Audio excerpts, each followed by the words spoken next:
चोरी है, सस्ते के धुन में बजी माया की लोरी है।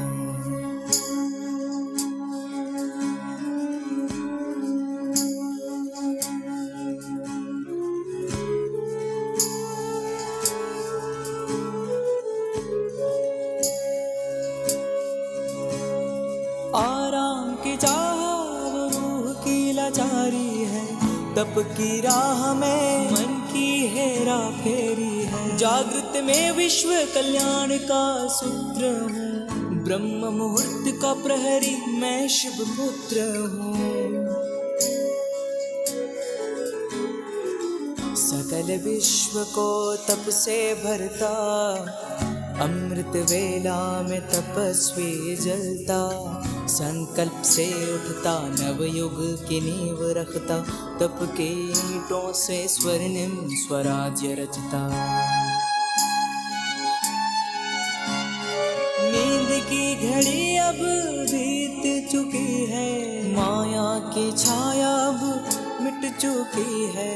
वर्तमान में जलती है आत्मा की मशाल, मैं हूँ जागृत यही मेरा कमाल। बाबा की याद में स्वयं को गढ़ता, योग विनी से आलस को राख करता। मैं अब सो नहीं रहा मैं हो रहा हूँ, मैं अब खो नहीं रहा मैं जाग रहा हूँ। जाग जा रे योगी मिटा दे आलस के घेरे, अमृत वेले बाबा पुकारे, देखो बाहें पसारे।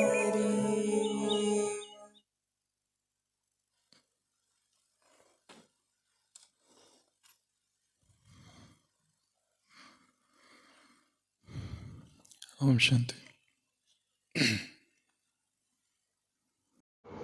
ஓம் சாந்தி. யுகமாற்றத்தின் நுழைவாயில் அமிர்தவேளை யோகா அப்படி 108 நாள் பட்டியினுடைய 99வது நாள் 28/10/2025.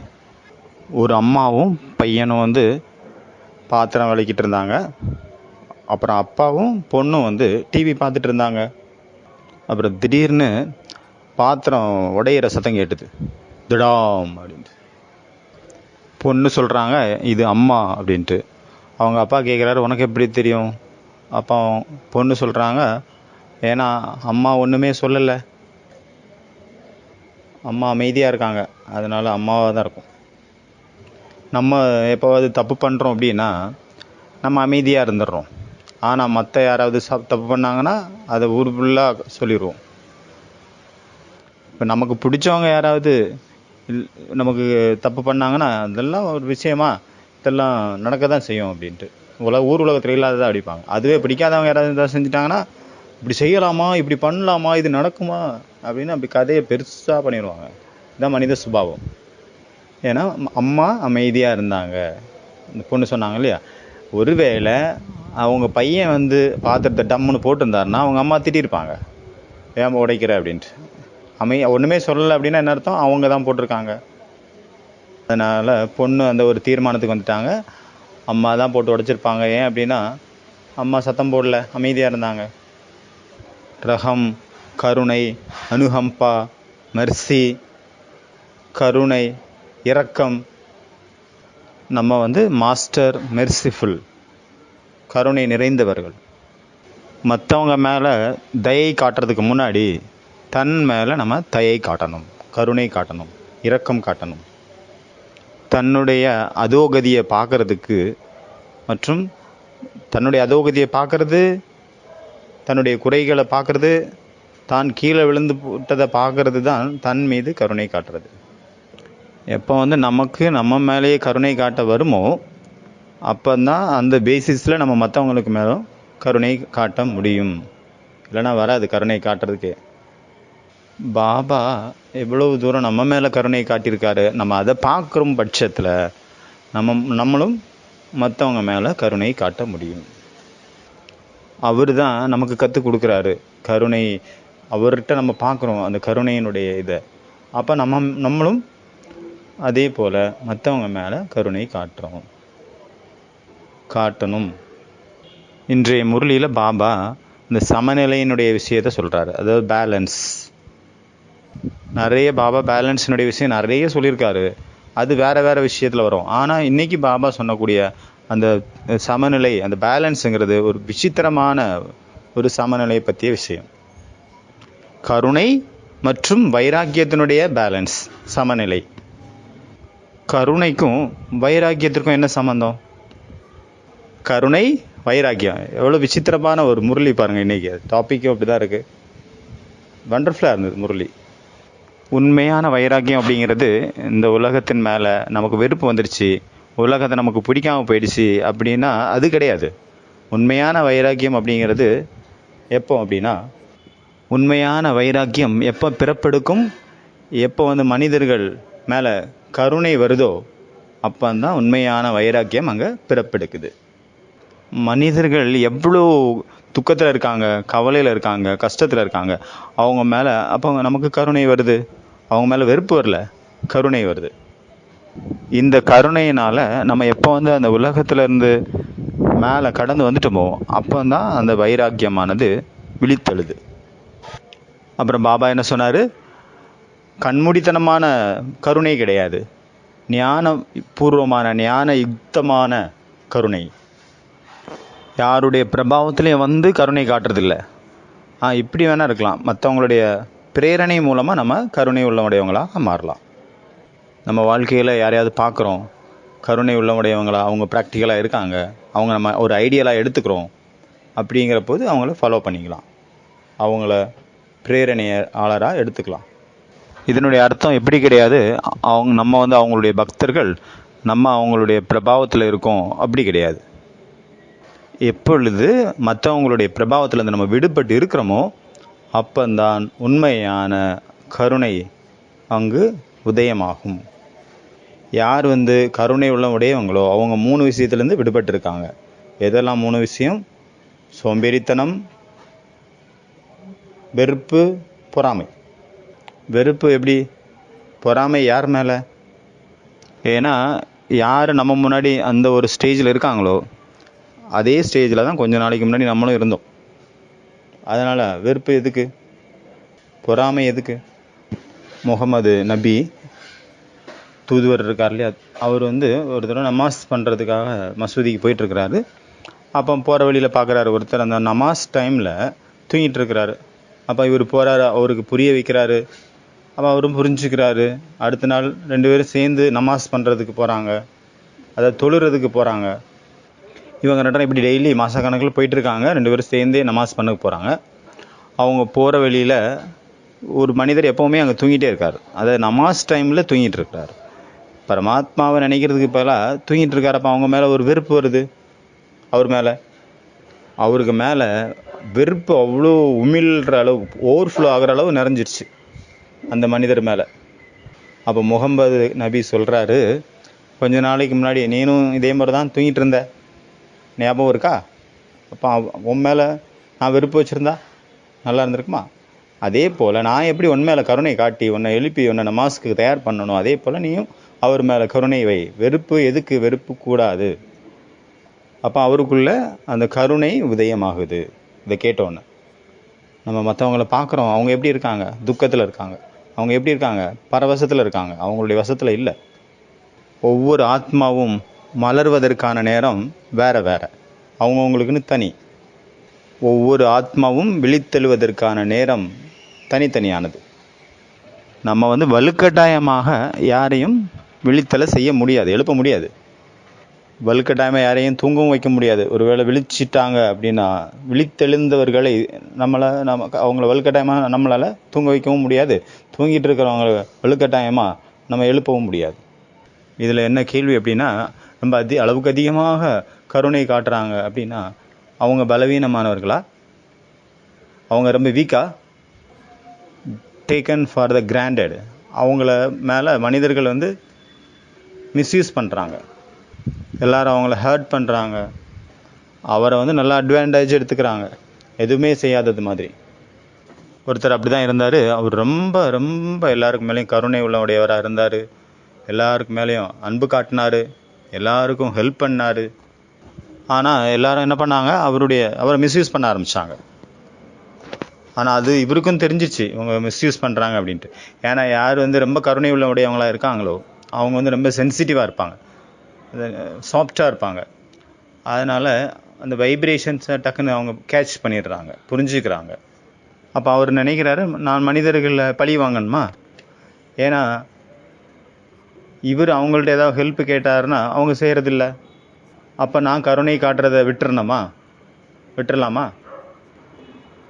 என்னை வந்து ஏமாத்துறாங்க, ஆனால் அடிக்கடி வந்து உதவி கேட்குறாங்க. நான் முடியாது, செய்ய மாட்டேன்னு எப்படி சொல்ல முடியும்? ஏன்னா எனக்கு அதற்கான பாடம் சொல்லி கொடுக்கப்படலை. கருணை காட்டணும் அப்படிங்கிற பாடம் தான் சொல்லி கற்றுருக்கேனா. கருணை காட்டாமல் இருக்கிறது, வெறுப்பு வர்றது, பழி வாங்கிறது வந்து என்னுடைய சுபாவத்திற்கு அப்பாற்பட்டது. அதனால் நான் என்ன பண்ணலாம்? என்னை வந்து மிஸ்யூஸ் பண்ணுறவங்க மேலே நான் என்ன தான் பண்ணுறது அப்படின்னு யோசிக்கிறார். அவருக்கு ஒரே கன்ஃபியூஷன். அப்போ வந்து அவர் கேள்விப்படுறாரு, அங்கே மகாத்மா புத்தர் அந்த ஊருக்கு வராரு அப்படின்ட்டு. அப்போ அவர் புத்தர்கிட்ட கேட்குறாரு, இப்போ வந்து நான் என்ன பண்ணணும்? அவர் கேட்குறாரு, என்ன மனிதர்கள் வந்து என்னை வந்து மிஸ்யூஸ் பண்ணுறாங்க, தவறான லாபத்தை எடுத்துக்கிறாங்க, அப்போ நான் என்ன பண்ணுறது? அப்போ புத்தர் வந்து என்ன பதில் சொல்லியிருப்பார்? அப்போ புத்தர் சொல்கிறாரு, நீங்கள் வந்து அவங்கள விட அதிகமான குணங்கள் உடையவனாக, சத்குணம் உடையவனாக மாறு. அதனால் கசப்புத்தன்மைங்கிற அந்த சுபாவத்திலேருந்து மேலே கடந்து போய் சதோ குணமாக உடையவங்களாக மாறுங்க, நல்ல குணங்கள் உடையவங்களாக மாறுங்க. அவங்கள நீங்கள் எதுவும் பண்ண முடியாது, அவங்க காரியங்கள் மேலே நம்ம வந்து கண்ட்ரோல் பண்ண முடியாது. இன்னொருத்தருடைய காரியத்தை நம்ம தடுக்க முடியாது, செய்கிற காரியத்தை. மற்றவங்களுடைய வாயிலிருந்து வரக்கூடிய வார்த்தைகளுக்கு நம்ம பொறுப்பு கிடையாது, நம்ம அதை கண்ட்ரோல் பண்ண முடியாது. சூழ்நிலைகளை நம்ம எந்த ஒரு கடிவாளமும் போட்டு தடுக்க முடியாது. ஒரு வினை நடக்குது அப்படின்னா அதை தடுக்க முடியாது, அது நேச்சுரலாக வருது. ஆனால் அதற்கான எதிர்வினை நம்ம பண்ணுறோம்ல, ரியாக்ஷன், அதை நம்மளால் சேஞ்ச் பண்ண முடியும். அப்போ அவர் சொல்கிறார், உன்னுடைய குணங்களின் சதவீதத்தை அதிகப்படுத்த, இன்னும் அதிகமான குணவானாக மாறிவிடு. அப்பொழுது உனக்குள் இருக்கும் அந்த கசப்புத்தன்மையானது கலந்து இல்லாமல் போய்விடும். ஏன்னா மனிதர்கள் அப்படி தான், அவங்க அப்படி தான் இருப்பாங்க, அவங்கள ஒன்றும் பண்ண முடியாது. அவங்கள மாற்றுறது நம்ம வேலை இல்லை, ஒவ்வொருத்தரையும் அந்த நேரம்தான் மாற்றும். Time is healer. ஒரு ரைட்டர்கிட்ட வந்து ஒருத்தர் வராரு, அவர் சொல்கிறாரு, இன்னொருத்தரை பற்றி சொல்கிறாரு, அவர் வந்து என்ன ரொம்ப அவமானப்படுத்திட்டார் பப்ளிக்கில். அப்போ அந்த ரைட்டர் சொல்கிறாரு, இந்த சீன் முடிஞ்சு 5 வருஷம் ஆயிடுச்சு, இப்போ அந்த சீனுக்கான மகத்துவம் என்ன? அதுக்கு என்ன வேல்யூ இருக்குது? அந்த விஷயத்துக்கு ஒரு வேல்யூவும் இல்லை. ஏன் அப்படின்னா அதுக்கப்புறம் எவ்வளோ விஷயங்கள் வந்துருச்சு. அதனால் சில விஷயங்களில் நம்ம எதுவுமே செய்யக்கூடாது, செய்ய முடியாது. யார் சரி பண்ணுவாங்க? காலம், நேரம் தான் அந்த இதெல்லாம் சரி பண்ணும். சரி, ஒரு தடவை வந்து எனக்கு துக்கம் வந்துருச்சு என்னுடைய லைஃப்பில், ரொம்ப ரொம்ப பயங்கரமான ஆழமான துக்கம். அந்த துக்கத்திலேருந்து வெளியே வர்றதுக்கு என்ன பண்ணுறது? அதற்காக அந்த மனிதர் ஒரு வழியை சூஸ் பண்ணார். என்ன வழியை சூஸ் பண்ணியிருப்பார்? பீடி, சிகரெட், சாராயம், இல்லைன்னா காம விகாரம், ஏதோ ஒரு வழியை அவர் பிடிச்சிக்கிட்டார். ஏன்னா இதன் மூலமாக தான் சுகம் கிடைக்குது. சரி, துக்கம் வந்தது, ஆனால் அது கடந்து போயிடுச்சு எப்போவோ. ஆனால் எதுக்காக இந்த 2 விஷயத்தில் போனாங்க? அந்த துக்கத்தினால் ஏற்பட்ட பாதிப்பை சரி பண்ணுறதுக்காக. அதுதான் இருந்துருச்சு. அப்படியே புது ஒரு விஷயத்துக்கு அடிமையாயிட்டாங்க. அந்த சாராயம் அவர் எதுக்காக குடிக்க ஆரம்பித்தார்? இந்த ஒரு துக்கத்தை மறக்கிறதுக்காக. அதாவது யாரோ ஒருத்தர் காதல் பண்ணிகிட்டு இருந்தார், அவங்க ஏமாற்றிட்டு போயிட்டாங்க. அப்போ சோகத்தில் ஆழ்ந்துட்டார், தாடி வச்சுட்டு தண்ணி அடிச்சுட்டு சுற்றுறாரு. இந்த சாராயத்துக்கு அடிமையானது எதனால்? அந்த துக்கத்திலேருந்து விடுபடுறதுக்காக. ஆனால் அந்த துக்கமே போயிடுச்சு. ஆனால் அவர் எதை வந்து ஒரு உதவியாக எடுத்துக்கிட்டாரோ, அந்த சாராயம் குடிக்கிறது, பீடி குடிக்கிறது, அது அவரை விட்டு போக மாட்டேங்குது, பிடிச்சிக்கிடுச்சு, உடும்பு பிடி மாதிரி பிடிச்சிக்கிச்சு. ஒருத்தர் வந்து சுடுகாட்டை தாண்டி போயிட்டுருக்காரு. அப்போ அவருக்கு ரொம்ப பயமாக இருக்குது, எங்கேயாவது பேய் பிசாசு இருக்குமா அப்படின்ட்டு. ஏன்னா அவருடைய வீடு அங்கே தான் இருக்குது, அந்த பக்கம். அந்த சுடுகாட்டை தாண்டி தான் அவர் போய் ஆகணும். அவருடைய பாக்கெட்டில் காயின்ஸ் இருக்குது, அது நடக்கும்போது சல்னு சத்தம் கேட்குது. அப்போ அவருக்கு பயம், யாரோ வராங்க. எப்போவுமே ஏதாவது ஒரு விஷயம் இந்த மாதிரி இருக்கும், பயந்துட்டே, ஒரே பயம். ஒரு மந்திரவாதிகிட்ட போகிறாரு, என்ன பண்ணலாம் அப்படின்ட்டு.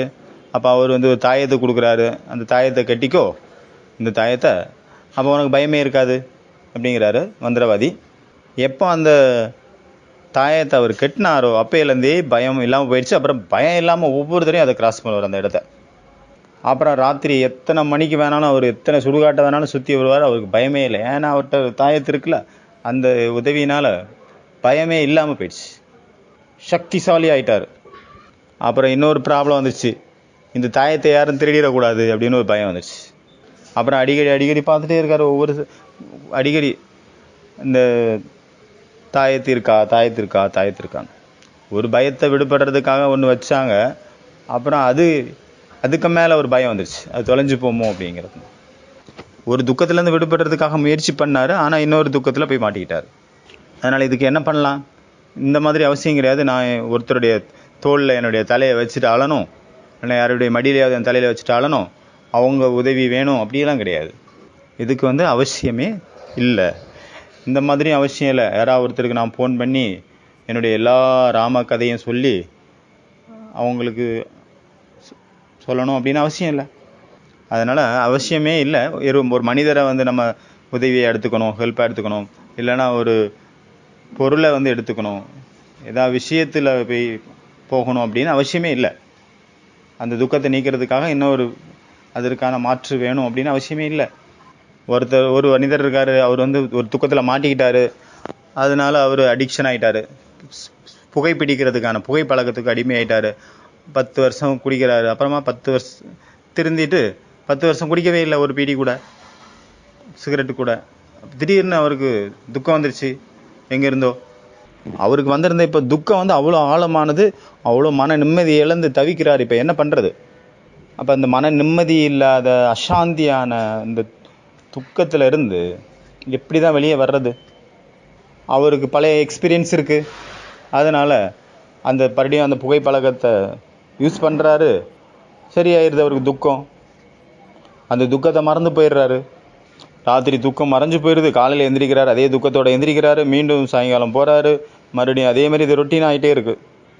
அப்புறம் அந்த துக்கம் போயிடுச்சு, கடந்து போயிடுச்சு, ஆனால் இது போகலை, இது அப்படியே இருந்துச்சு.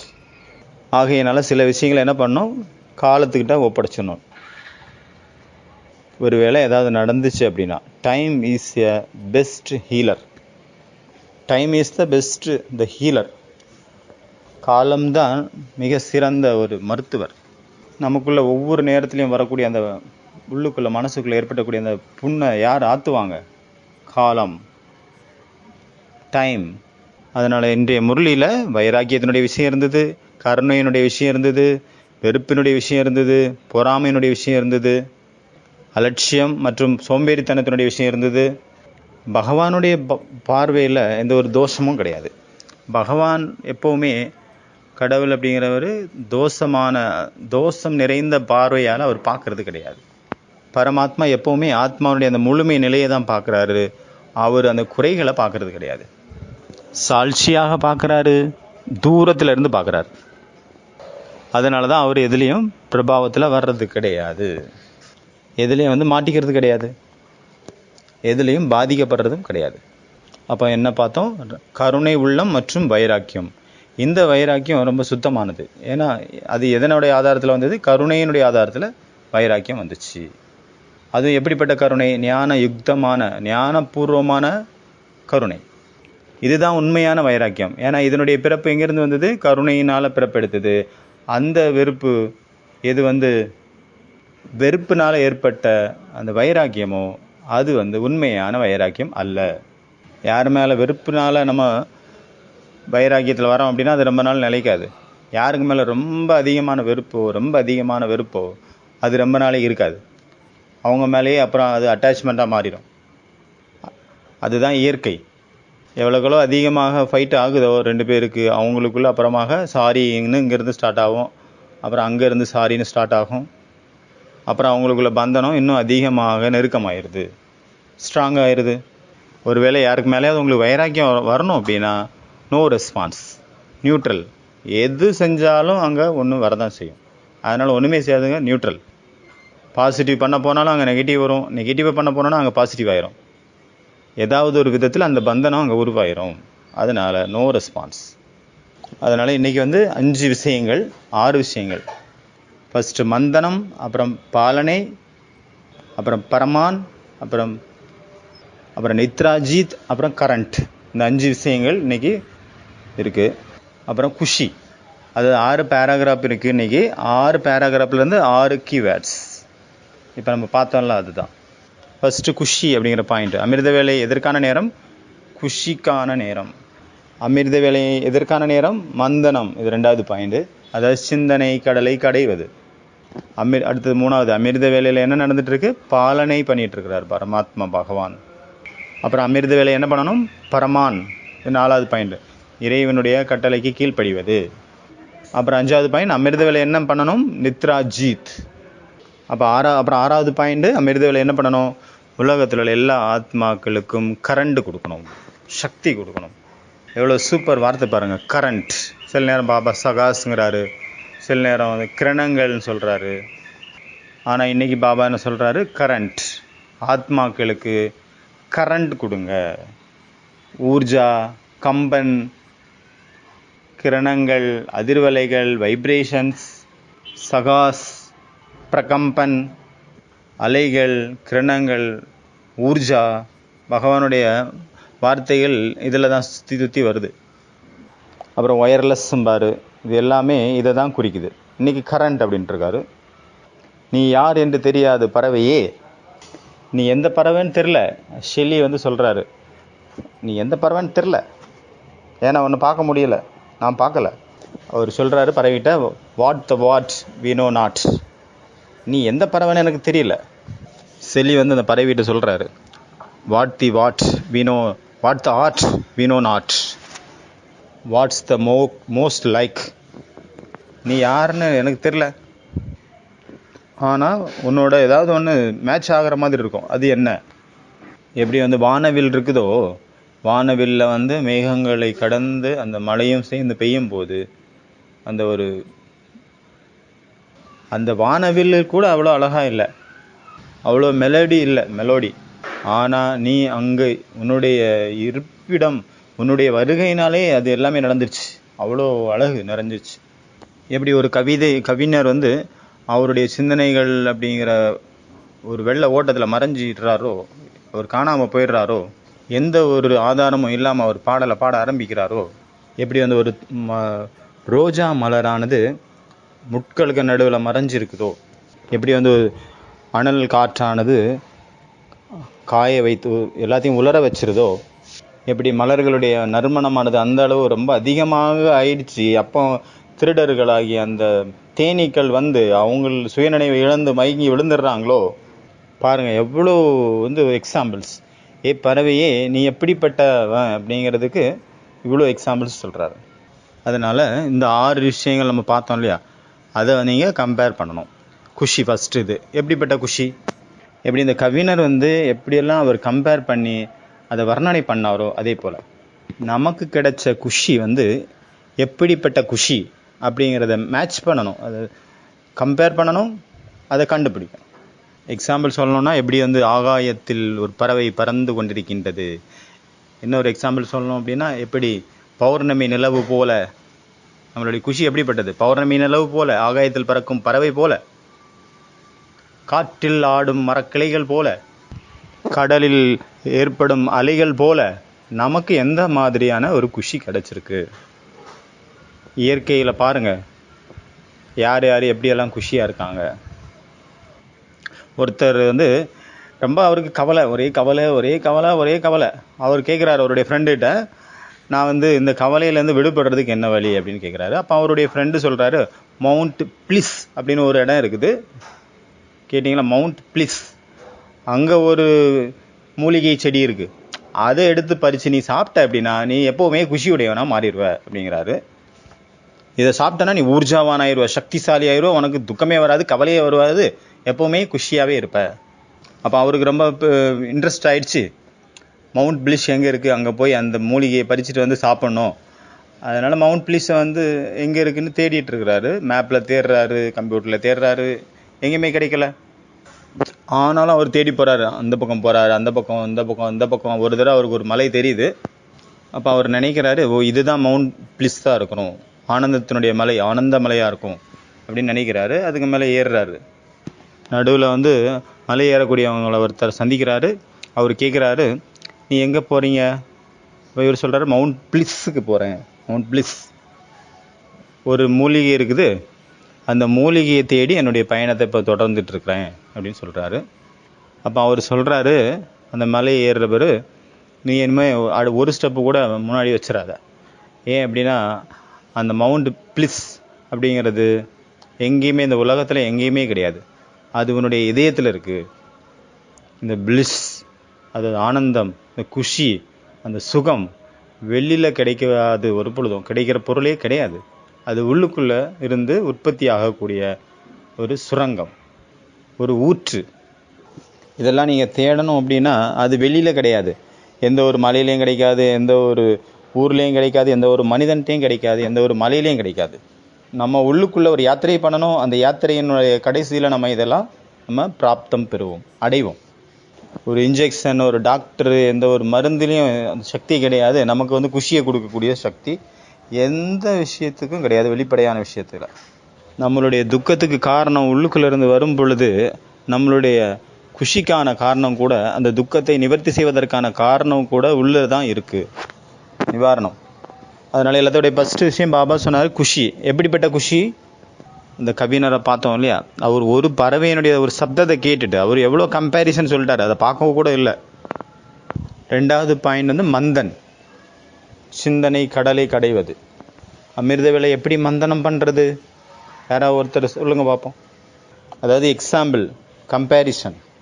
எப்படி வந்து அவர் பறவையை வந்து கம்பேர் பண்ணி சொன்னார் இல்லையா, அதனுடைய ஓசையை, அதே மாதிரி எப்படி ஒரு பிறந்த குழந்தைய தாயானவர் ஆட்டுறாங்க ஊஞ்சலில், அந்த மாதிரி.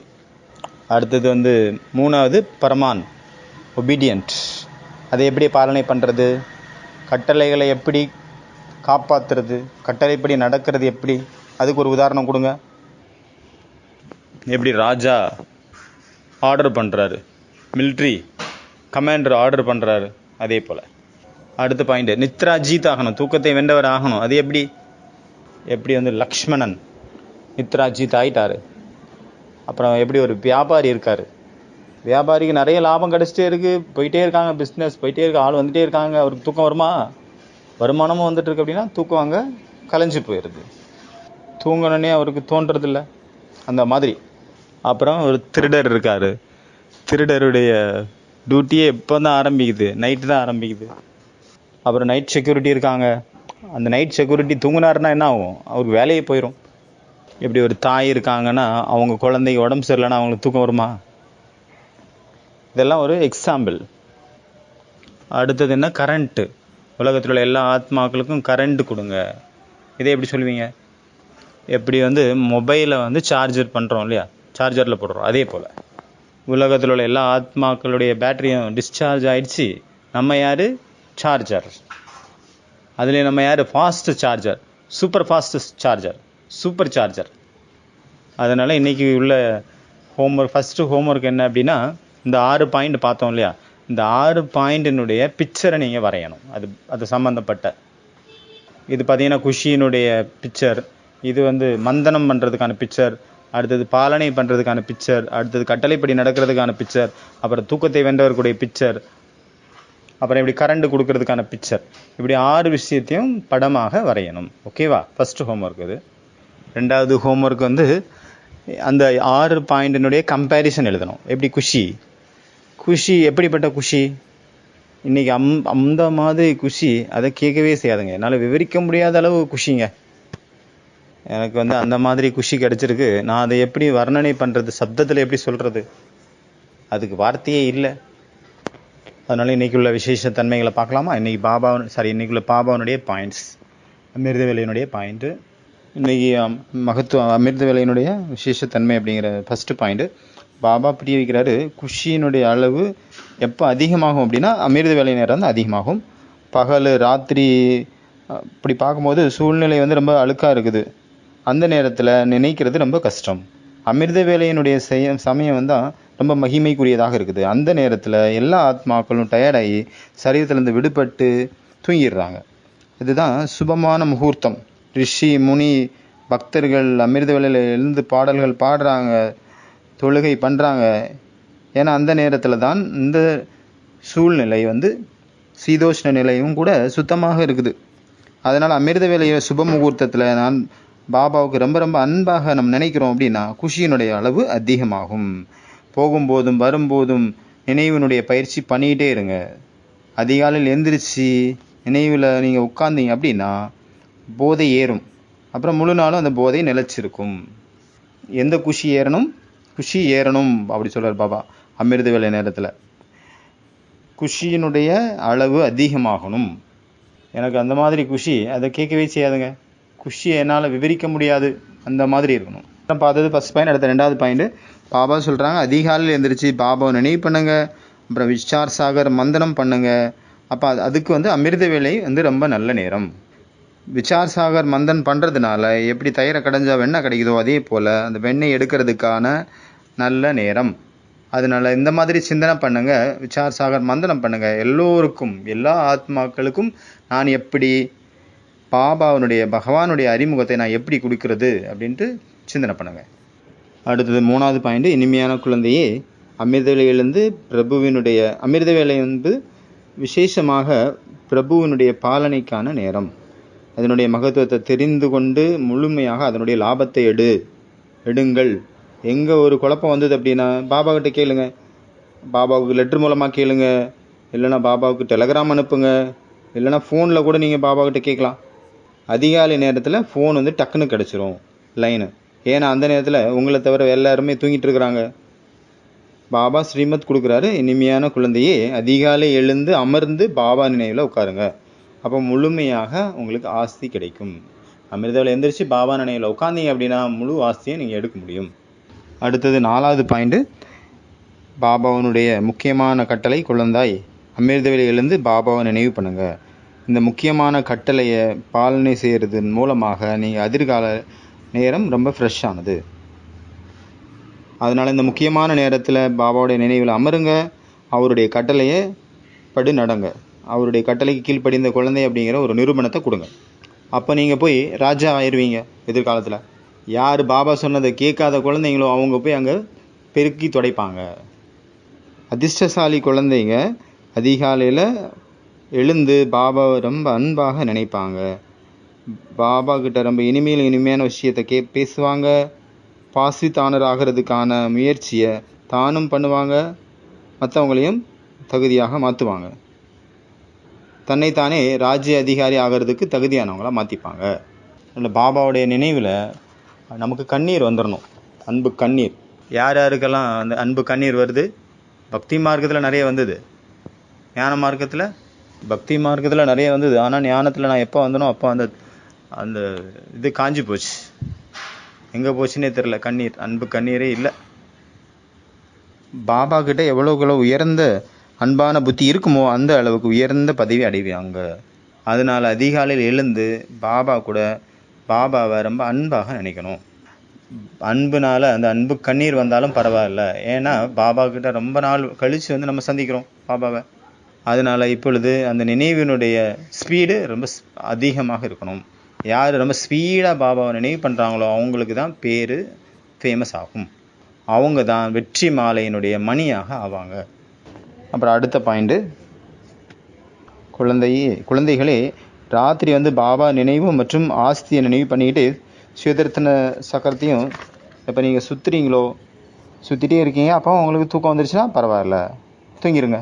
அப்புறம் அந்த மதி சோகதி, அதே எப்படி கடைசியில் நினைவு இருந்தோ அதே நினைவு பகலில் உங்களுக்கு உதயமாகும்.